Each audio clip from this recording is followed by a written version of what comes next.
Hey guys, I have a face on. I have some semi-nice curls today, and I think I'm gonna edit this video. Oh my god, I'm so excited. Okay, sorry. I've had a great last couple days. I've had a really good amount of sleep. Someone has been particularly, I can't say that word, fussy. Can't tell if it's because he's eating more baby food and his stomach is upset or if he's teething. It's hard to tell, but we're working with it. So I've also been very productive with my work. I thought I could edit a video. And then last night I was watching an old video of mine. I don't watch my videos, but someone commented on it, and the comment had me curious as to something that I may have said in the video. And I opened it up and I had like a full face of makeup on. I was like, dang, who is that? So I woke up today. It was like, I'm putting makeup. Now you guys know there's going to be baby noises in the background and toy singing in the background and such. That I can't do anything about it. I'm sorry. On to the video. This is a request from John Open-Minded Ingram. Thank you so much, friend. He has requested that I speak on Ian Huntley, which was a double killing known as the Soham murder. Now, I have a question for you, John. I have it written down.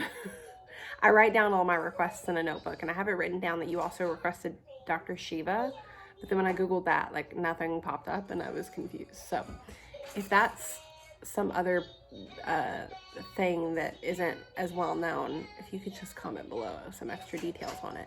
Or if I wrote down the wrong thing, because I don't remember what video it was from. If I go searching long enough, maybe I'll find it. So if you don't know what I'm talking about, I'll try and find it. Ian Huntley. His reasons for committing these murders may never be known. The police believe that Huntley killed his victims in a jealous rage. I'll start with some background and then I'll get into what happened. Ian Kevin Huntley, who was born January 31st, 1974 in Grimsby, England, is a former school caretaker who in 2003 was convicted of murdering two schoolgirls, Holly Wells and Jessica Chapman, in a case that is known as the Soham Murders. I'm not sure if it's pronounced Soham or Soham. Probably going to say Soham. He is expected to remain in prison until at least 2042. Now, he was the first son of Kevin and Linda Huntley. By the time he started secondary school in September of 1985, he was a target of bullying. Now, at the age of 13, the problem had escalated to such an extent that he was transferred to a different school. Throughout the 1990s, Huntley worked at various unskilled, low-salary jobs. He was also investigated by the police on at least 10 occasions for rape, underage sex, indecent assault, and burglary. One rape and one burglary resulted in criminal charges, but in both cases, the charges were dropped by the Crown Prosecution Services because it was decided that there was not enough evidence. In October of 1993, he was convicted of riding an unlicensed and uninsured motorcycle and received a €250 fine. His parents, Kevin and Linda, separated in the early 90s, and Linda later had a lesbian relationship, but the couple are now living together again. Huntley has a brother called Wayne, who was born in 1975, and he is married to Claire Evans. Ian himself also married Claire 3 days before his 21st birthday in 1995, but they separated not long after, although they had to wait 4 years before obtaining a divorce as Huntley refused to grant one until 1999. Wayne married his brother's ex in July of 2000. Now, in February of 1999, the 25-year-old Huntley met 22-year-old Maxine Carr at Hollywood's nightclub in Grimsby. They shared a flat together, and Carr found a job packing fish at the local fish processing factory while Huntley worked as a barman. He also traveled to Cambridgeshire on his days off to help his father, who worked as a school caretaker in the village of Littleport. He enjoyed the work so much that in September of 2001, he applied for the position of caretaker at Soham Village College, a secondary school in the small town between Cambridge and Ely. after the previous caretaker was sacked for having an inappropriate relationship with a pupil. Huntley was accepted for the post of caretaker, and he began work on the 26th of November in 2001. Now, on August 4th of 2002, best friends Holly Wells and Jessica Chapman, both 10 years old, posed for a picture sporting their new red Manchester United football shirts before settling down to dinner with family and friends. Shortly after dinner, Holly and Jessica stepped out of the house and went to a nearby sports center to buy some candy. They were never seen alive again. Later that evening, Jessica Chapman and Holly Wells were reported missing, and a police search began at midnight. The girls' parents were frantic, not knowing what could have become of them. Jessica had a mobile phone with her when the girls left, yet the family and investigators were unable to contact her. The search, involving the police and hundreds of volunteers, lasted well into the next day and the following weeks. Pictures of the girls were circulated throughout the community in the hopes that someone had seen them. Jessica and Holly's parents held a news conference pleading for any information concerning the whereabouts of their children. Even David Beckham, whose name was on the girls' Manchester United shirts, made a televised appeal for their safe return. And if you're unaware of who David Beckham is, he is one of the most famous soccer players that I've ever heard of. I don't follow soccer, but I know who David Beckham is. Several witnesses who claimed to have seen the girls after they left their home came forth during the investigation. Ian Huntley, who was 29 at the time, assisted in the search and told investigators that he had seen the girls walking by his house that he shared with his girlfriend Maxine. And Maxine was the girls' primary school teacher assistant around that time. Ian was believed at the time, and turns out it was technically true, that he was one of the last persons to see Jessica and Holly alive after they left their home. Now, after he admitted to seeing the girls, investigators searched Huntley's home and the college where he worked, hoping to eliminate him as a suspect. During the searches, they found no evidence linking him to the crime, but some investigators were still suspicious of his behavior. Throughout the investigation, Huntley seemed too emotionally invested in the case. He asked too many questions and gave the impression that he knew more than he was admitting. 1 week later, investigators decided to investigate the college premises again, and this time they made a significant find. In a storage building at the college, an officer found a garbage bin with half-burned remains of Jessica and Holly's Manchester United jerseys along with their shoes. It was one of the first big breaks in the investigation. Following the find, police arrested Huntley and his girlfriend Maxine Carr on suspicion of murder. Their suspicions would be confirmed later that same day. On August 17, 2002, 13 days after the girls disappeared, a game warden walking through the woods made the heart-wrenching discovery. He found the girls' partially burned bodies in a 6-foot deep ditch close to an airbase in Suffolk. Autopsy reports on the girls listed their probable cause of death as asphyxiation. When the news broke of the girls' murders, the nation mourned, leaving many in a state of shock and disbelief. The evidence against Huntley was escalating daily. The location of the bodies further tied him to the case because he was known to have previously gone plane spotting in the area. Moreover, the area was in close proximity to his father's home. During a more intensive search of his house and car, forensic specialists found fibers that were eventually matched to the girls' clothes. According to a November 24, 2003 BBC News article, there was also evidence of Huntley's hairs found on Holly and Jessica's soccer jerseys, as well as fibers from his clothes and carpets from his house and car. Furthermore, investigators were able to trace the last signal from Jessica's mobile phone, which she had with her at the time of her disappearance, to a small area directly near Huntley's home. 3 days later, Huntley was formally charged with the murder of the girls. His girlfriend Maxine was also arrested for assisting an offender, as well as conspiring to obstruct the course of justice. She provided Huntley with an alibi, suggesting to police that at the time the girls were abducted, she was alone in the house with Huntley. However, investigators learned that she was actually in another town visiting her mother at the time of the abduction and murders. Despite the emerging facts and evidence, Huntley and Carr maintained their innocence, claiming they had nothing to do with the girls' deaths. Nonetheless, they were jailed until the upcoming trial, scheduled to take place in November of 2003. Now, the trial began on November the 3rd of 2003 at London's Old Bailey Courthouse. During the first few days, a jury of 5 men and 7 women were selected to overhear the cases. The trial judge, Mr. Justice Moses, presided over the trial that engrossed the country and captured worldwide attention. The prosecution's case began its opening arguments 2 days into the trial, led by Richard Latham. Now, Latham suggested that he would present the court with overwhelming evidence that Huntley brutally murdered the girls and tried to cover it up. He also claimed that there was evidence that Carr misled the police to protect Huntley, although it was unlikely that she was directly involved in the murders. And just as Latham promised, over the subsequent weeks, he presented the jury with significant evidence and testimony that pointed to Huntley as the primary culprit of the murders. Besides the evidence that we previously discussed, other significant evidence introduced by the prosecution included fingerprints on the bin liner that were matched with Huntley. Furthermore, witnesses testified that they had seen Huntley sanitizing his red Ford Fiesta, thoroughly washing and vacuuming it the day after the girls disappeared. He also ripped out the lining of the boot, which is the trunk if you're American, and replaced it with domestic carpet, and he got rid of a throw rug that had been covering the back seat. On the same day that he cleaned his car, he also replaced all 4 tires, even though the tread was not worn down.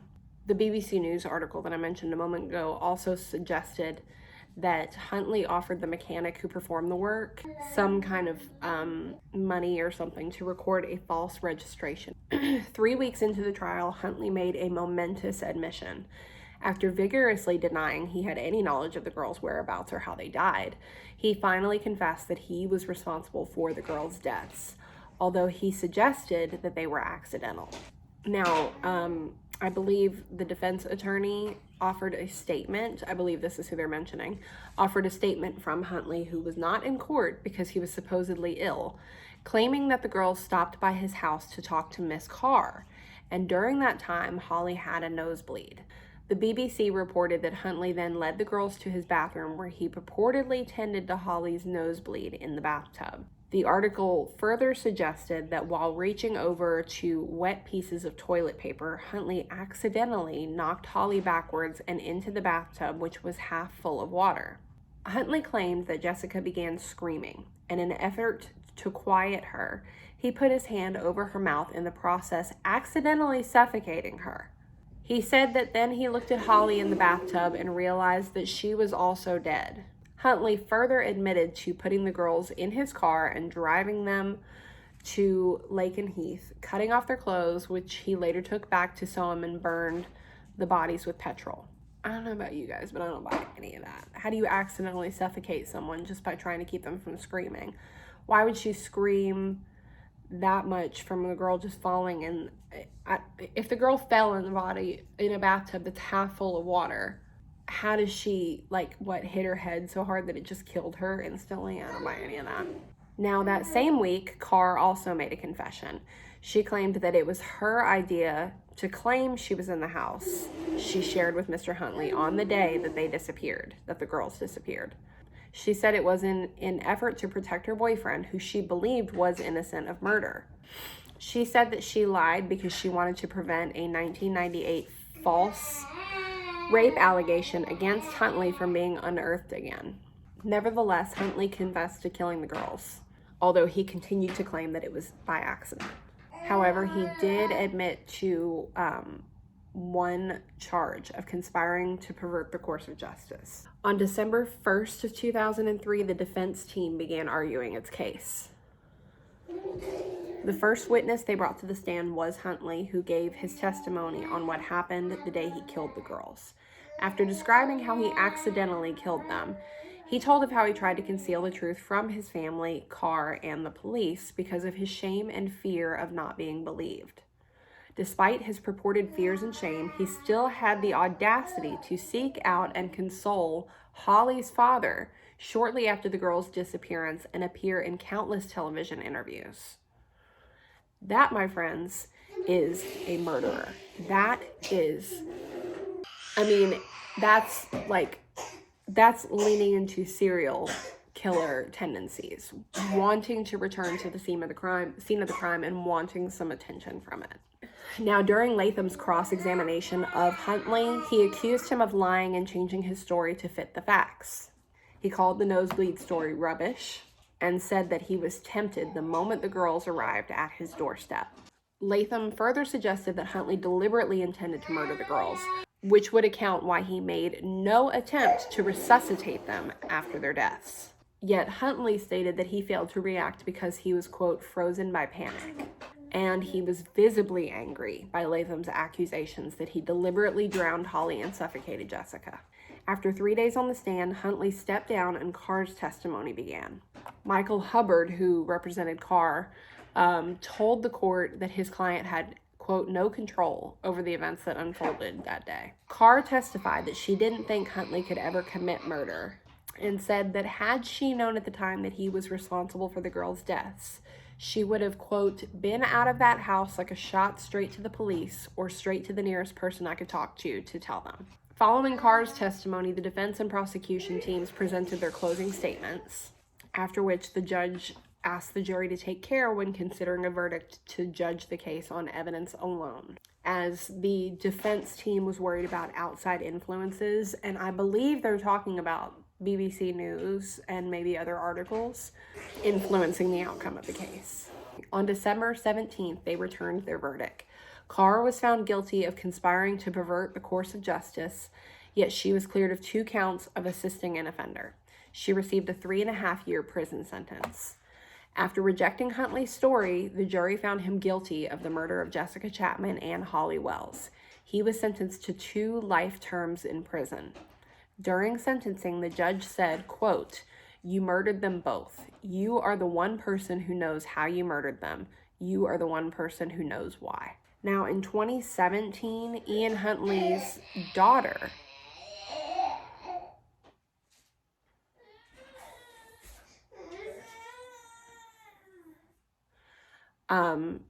told a press outlet how she feels unexplainable hatred towards him after he sent her chilling letters from his jail cell.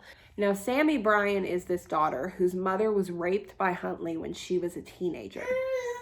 From what I'm understanding, and I could be wrong about this, the daughter reached out to him, to Ian Huntley, because she had some questions. Probably for some answers and closure for herself. She stated that in his letters, he showed no remorse in his messages, and this is 15 years after the murders. In the letters, Huntley was responding to a question about why he did it. He writes, quote, "I have given an awful lot of thought about how best to respond and what, if anything. I should say, I realize I can't just say no and expect you to accept that. Firstly, I truly don't relish the idea of discussing or you listening to the details of what was unimaginably the most horrendous day of my life. Furthermore, I can promise that even if I did, you wouldn't feel any better for it, nor would you feel any closer to understanding. 15 years on, I still don't understand what the hell went wrong that day." So that is all I have for today's video. I have to go tend to somebody because he's getting antsy. But hopefully I edited this and hopefully it turned out to be a good video. Don't expect this very often because it's not going to happen. But I just wanted to make like a quality video for you guys. Also, side note, I received my absolute favorite hate comment in the world recently. I mean, hands down, bravo. If you guys have watched me for a while, I used to request them because I love hate comments. Someone on, what video was it? Someone on my Brian Peppers video, which blew up recently thanks to TikTok. Thanks, TikTokers. Someone commented, "She is busted looking and she has a lisp," or something like that. She has a lisp and she is busted looking. And let me tell you, I laughed out loud at that shit. So if you guys don't like me, please leave me some hate comments. Because seriously, I'm not joking. I love that shit. I love watching people come up with talking shit behind a keyboard. It cracks me up. It's like one of my favorite things in the world. So far that is the trophy winner of hate comments. If you guys want to laugh, go find it because my husband left a good response on it. It was pretty funny, and I'm just loving it. If I could have it framed and hung up in my house, I would. I hope you guys liked this video. If you did, please hit the thumbs up button below. If you have any suggestions for videos, true crime or otherwise, please leave those in the comments below. If you would like to see more video, please hit the subscribe button as I upload new videos every Wednesday. And other than that, I will see you guys next week. Bye.